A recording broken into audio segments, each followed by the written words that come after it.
Welcome to the Rising Entrepreneurs Podcast, where we feature top founders and entrepreneurs and their journey. Now, let's get started with the show.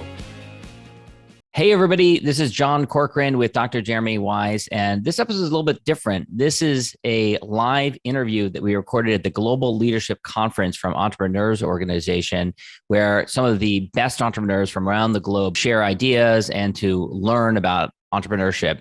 And of course, this episode is brought to you by Rise 25, where we help B2B businesses to give to and to connect to their Dream 100 relationships and partnerships, helping you to run a podcast so that it generates a referral pipeline and ROI.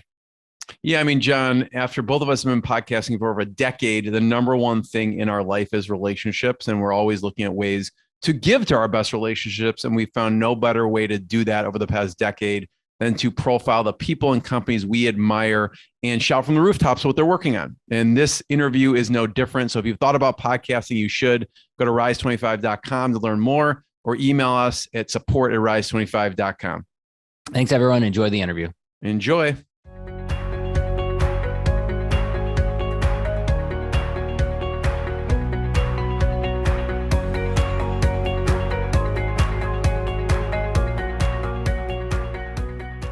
All right, John Corcoran, I'm here live at Entrepreneurs Organization's Global Leadership Conference 2025 in beautiful Honolulu, Hawaii.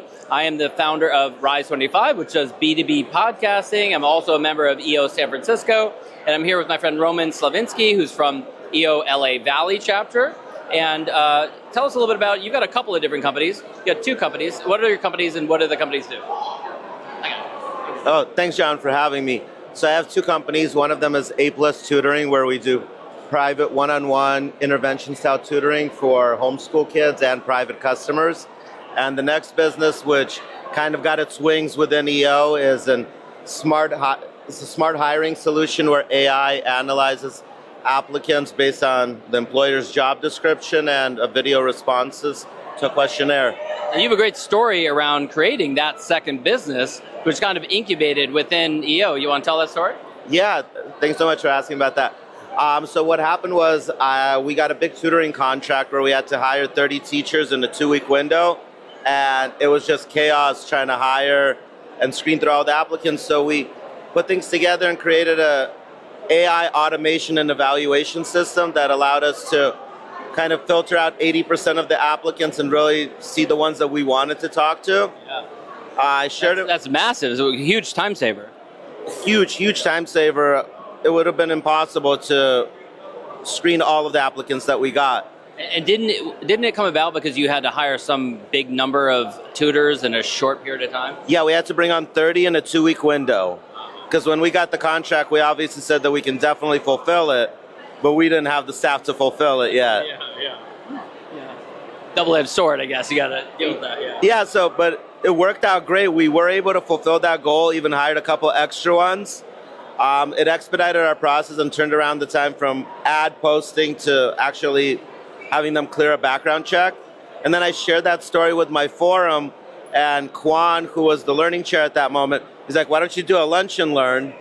And I did that lunch and learn and got a lot of positive feedback. And then we had Alchemy in Seattle.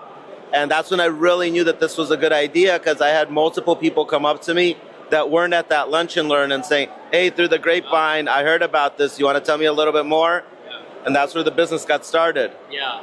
And you've been to Alchemies before. Why do you go to Alchemy? What value do you get out of that conference? Alchemy is my favorite event out of the whole year. I've gone to every single Alchemy since I joined as an accelerator. So this year in Arizona is going to be full circle. My first one was in Arizona as well. First of all, meeting other entrepreneurs. Secondly, the learning events that happen, the breakout sessions where you really hear the experience shares from members.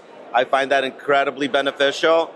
And just building the community and seeing the amazing show that EO puts on for us. Yeah, and same for this conference, Global Leadership Conference. What's been a takeaway for you from the last couple of days?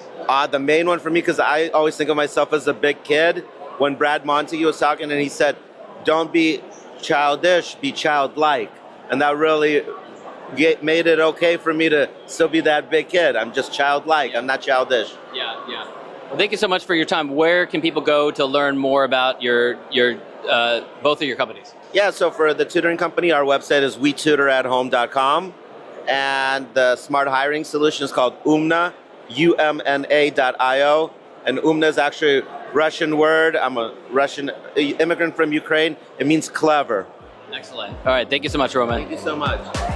Hey everyone, Jon Corcoran coming to you live from the Entrepreneurs Organization Global Leadership Conference here in beautiful Honolulu, Hawaii. And I am the founder of a company called Rise 25. We do B2B podcasts, and I'm also a member of the EO San Francisco chapter.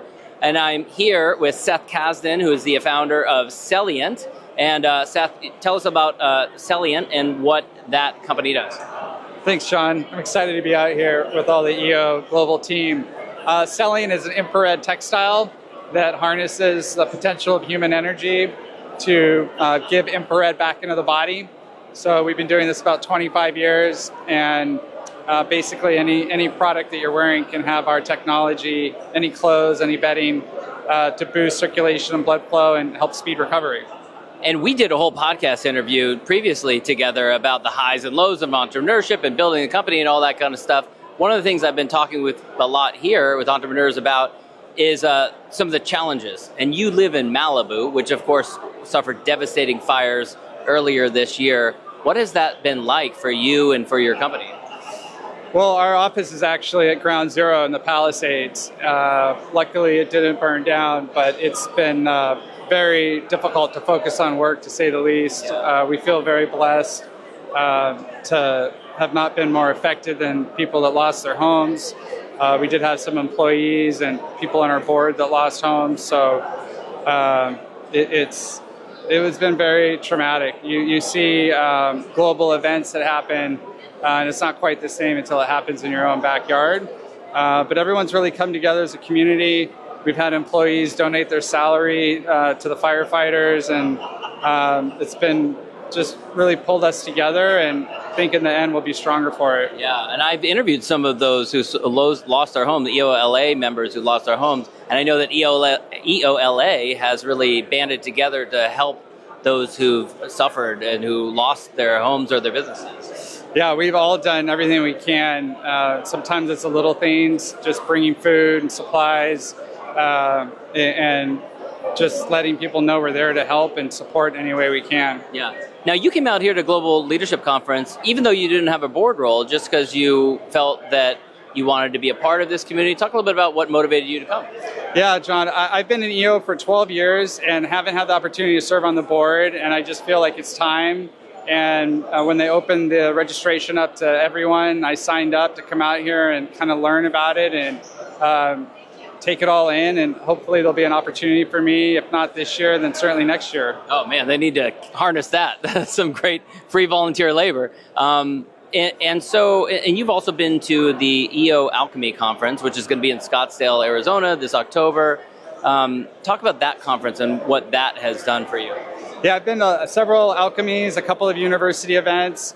To me, that's really the other half. You know, you have the forum experience, that's incredible, but then really getting out of your own local chapter and seeing the regional events, and obviously with some of the larger budgets that they can have some incredible speakers, and the alchemy events have been fantastic. Yeah. Seth, thanks so much for your time. Where can people go to learn more about you and Celliant?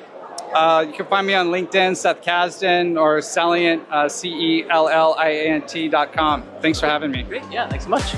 Jon Corcoran here, coming to you live from Entrepreneurs Organization Global Leadership Conference here in beautiful Honolulu, Hawaii, 2025. I'm the co-founder of Rise 25, which is a company that does B2B podcasting and content marketing, and I'm also a member of EO San Francisco. And I'm here with Beau Atkins, who is from one of the Canada chapters, EO Saskatoon. EO Saskatoon, yes. Saskatoon, okay, cool. And you have a company of you are a lawyer in Canada, correct? Yeah, I think you said you identified as a recovering lawyer. That's right, yes. I think I would probably put myself in that category too, even though I run a law office. Okay. I don't serve much of a lawyer function. Good for you. There are very many lawyers that try to get out of that. Let's go back to the start of your entrepreneurial journey. So when you started your first company, tell me a little bit of the origin story. Oh man, I mean, if we're talking my first company, I was selling pussy willows as a 10-year-old, 5-year-old kid door to door. So, I mean, I think most entrepreneurs I speak with, their journey starts really early. They don't recognize they're entrepreneurs. But the first time I think I recognized I was an entrepreneur was just out of high school. I felt I approached every job I had like I was an owner. And eventually I realized maybe I need to be an owner to get that control and be able to get the freedom. Sometimes employers are not too crazy about you coming in and saying, you really need to change the way that you're doing all this stuff. Yeah, exactly. Yeah. And so you've had a legal practice for how many years? I have. I started my first one in 2015, and the one I currently run, I started in 2020. Okay. And then you also have Evolve Law. Yes. Okay. And and what is Evolve Law? Evolve Law, it's a family law office servicing all of Canada, offering accessible family law services, dealing with divorce, separation, prenuptial agreements, things like that. Okay. And what do you mean by accessible?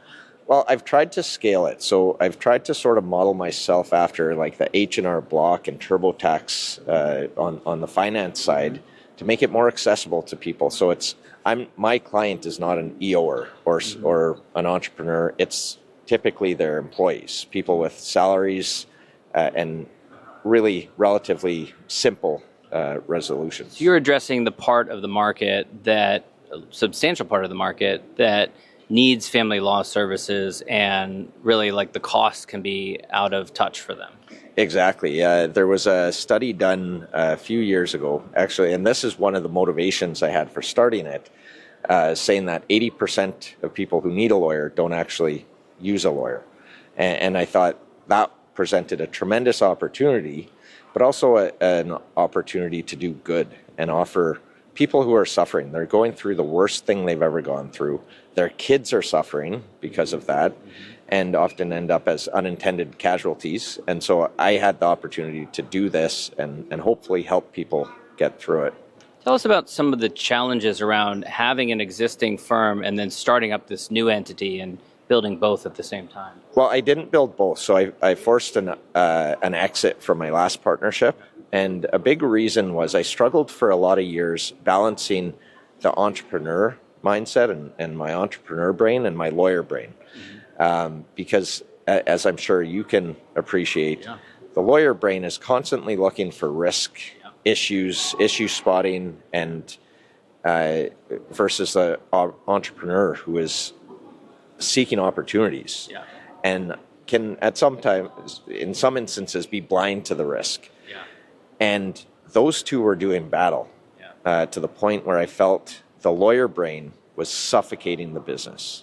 And so in 2019, I resolved to basically blow it up, start fresh, and not model myself after any law firms, but best business practices.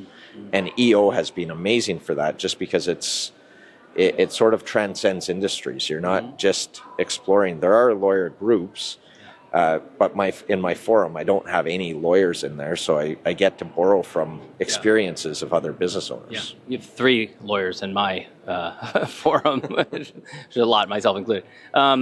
Talk a little bit about why you come to an event like this, Global Leadership Conference, and what you get out of it, what you've gotten out of the last couple of days here.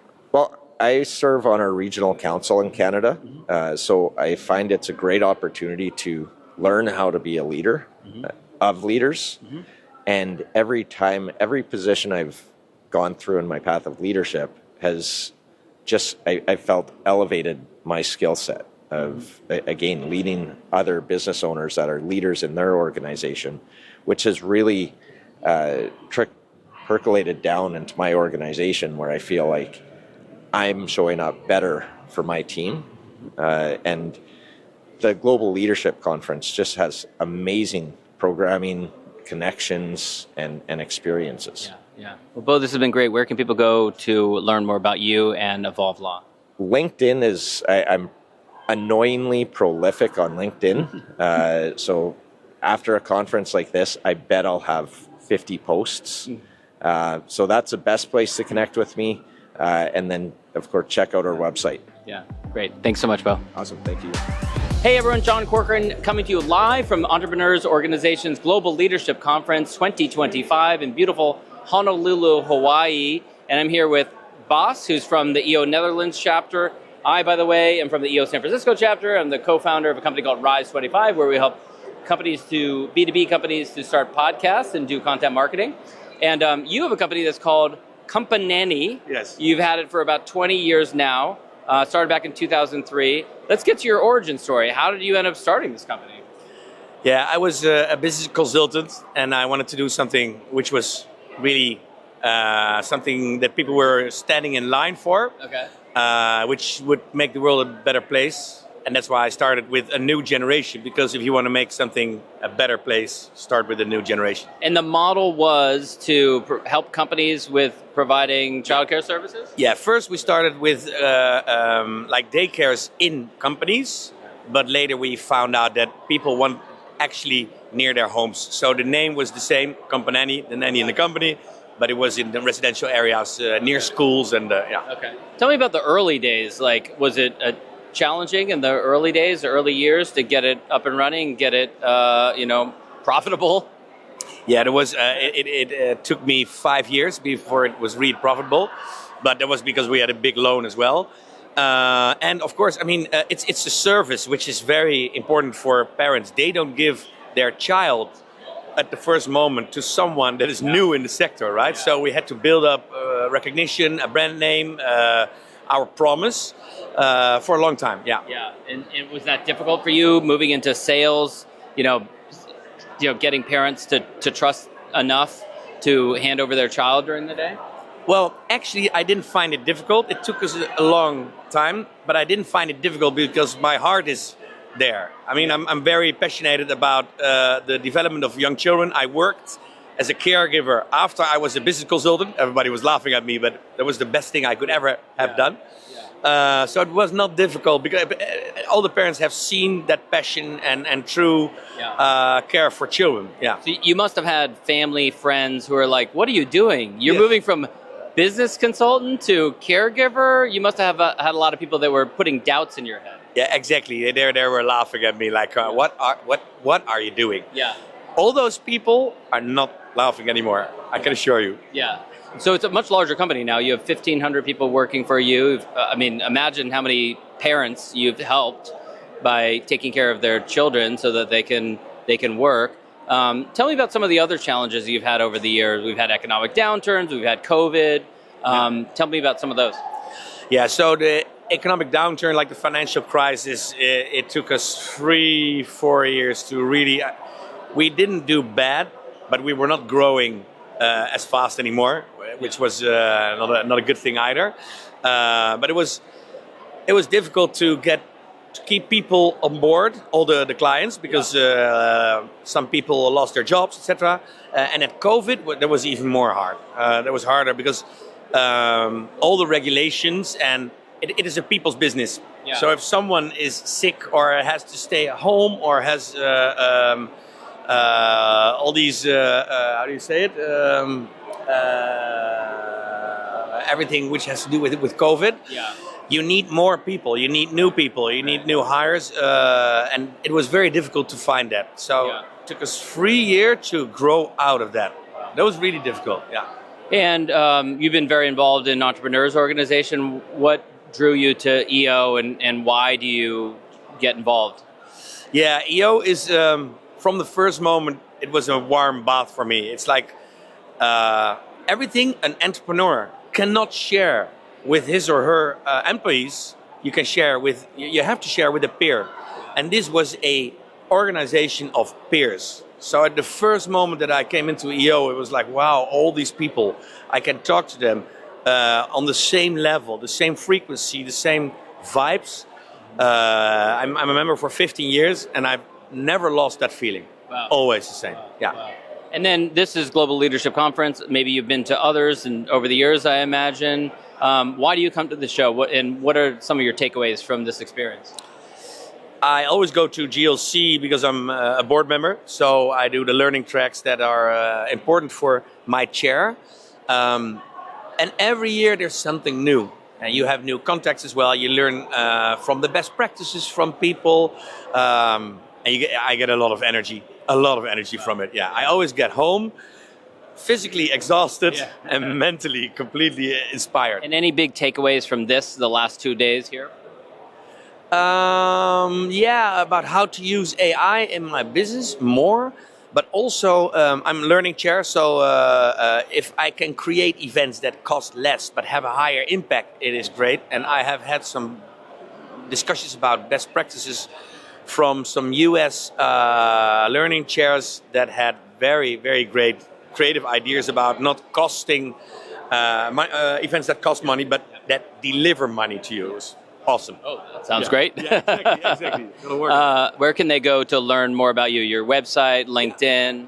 Yeah, they can go to LinkedIn. My name is Bas Beek, and they can go to the website CompaNanny.com or .nl. Okay, great. Thank you so much. Thank you. Jon Corcoran here at Entrepreneurs Organization's Global Leadership Conference 2025 in beautiful Honolulu, Hawaii. I am a member of EO San Francisco and also the co-founder of Rise 25, which helps B2B businesses to start podcasts and also do content marketing. And I'm here with Jon, who's from the EO Atlanta chapter. And Jon, you are a business broker, a business advisor with Transworld. Explain to me a little bit of what you do. Correct. So I own an agency down in Atlanta, Georgia. It's a business brokerage / M&A advisory because we do deals all over the map from tens of thousands of dollars to $100 million deals. Okay. Opened that in 2014. I'm blessed to have 15 people working with me in a fully staffed office. And I think we dominate the Atlanta market. And how, it probably took a little while to get up to 15 different advisors. Absolutely. What was it like in the early days? What were some of the challenges back in 2014 when you were just getting started? You've been an employee before. Yeah, great question. So I transit from being a corporate banker all the way to being a business broker and M&A advisor. First days, rent a space, making sure you have the right space in the right place, and then you go into it and it's empty. And all you have to just a computer, a desk, and a chair, and no portfolio, no clients, and no one knew a name. That's how the first days happened. So not easy. Yeah. No, it was a very difficult but pleasant itinerary. So I learned to do things. I've worked like every entrepreneur, 20 hours a day, maybe even 22, just to get things started. So the first 2 years were challenging but pleasant. Okay. We had good experiences going through all that. What were some other challenges that you experienced? For example, like COVID, a lot of companies experienced a lot of turmoil then. Correct. COVID years for us are record years because people wanted to get into the entrepreneurship and they're looking for businesses to purchase. Also, we got blessed that most of our portfolio were construction or business service related businesses, and everybody wanted to be part of that. So for us, they were good years. The only problem is that I lost my staff. I had people, my manager, for example, she wanted to come to an office. She didn't want to work out from her home. And she decided to leave just because she didn't like the Zoom approach. But we rehired. We came back pretty strong from it. So, everything went fine. Yeah. You've been involved with Entrepreneurs Organization. Obviously, we're here at GLC, which is an EO conference. What has that served for you? How has EO helped you as a business leader? Yeah, great question, John. So I joined EO right before COVID, right? So I signed up in September 2019 and then COVID hit. And I didn't know what to expect. Obviously, I couldn't do too many events, so I didn't have that full understanding of EO. And usually if you don't have that, you tend to think about quitting, and I'm glad I didn't. Yeah. So, with that said, EO helped me first on the personal growth. It did help with the way I was seeing things and help with the family, with actually even, being a great father for my kids. So that's kind of how everything started. Everyone was telling me, yeah, but what's your ROI? And I never thought about that because for me, the personal growth was very important at the time. In time, we managed to quadruple ourselves based on everything I learned from the EO, based on what the other people shared with me, the learning activities, everything that is going on in EO helped me to become a business owner, a better business owner, as well as a good parent and a great husband. And what about this beautiful event that we've been at for the last couple of days? What are your takeaways from this experience? Awesome speakers, first of all. I think we had the greatest speakers so far. Deepak was awesome guy. Deepak Chopra. Guy Kawasaki. Yeah, great people to listen to. Obviously, strong records and things of that nature. We also had, the workshops that are going on right now. A lot of things that I didn't know, how to brand yourself, how to be a bit better speaker. Those are great as well. Yeah. Well, I don't want to take you too long from those workshops. John, where can people go to learn more about you and learn about your Transworld services? Absolutely, thank you. So the easiest way will be the phone number. I have a fully staffed office, and they always pick up the number, and that number is 404-666-4486. My email is jroman@tworld.com, and the website is tworld.com/Atlanta North. Okay, great. John, thanks so much. Thank you, John. Thanks for listening to the Rising Entrepreneurs Podcast. This episode is powered by Rise 25. Please subscribe and check out future episodes.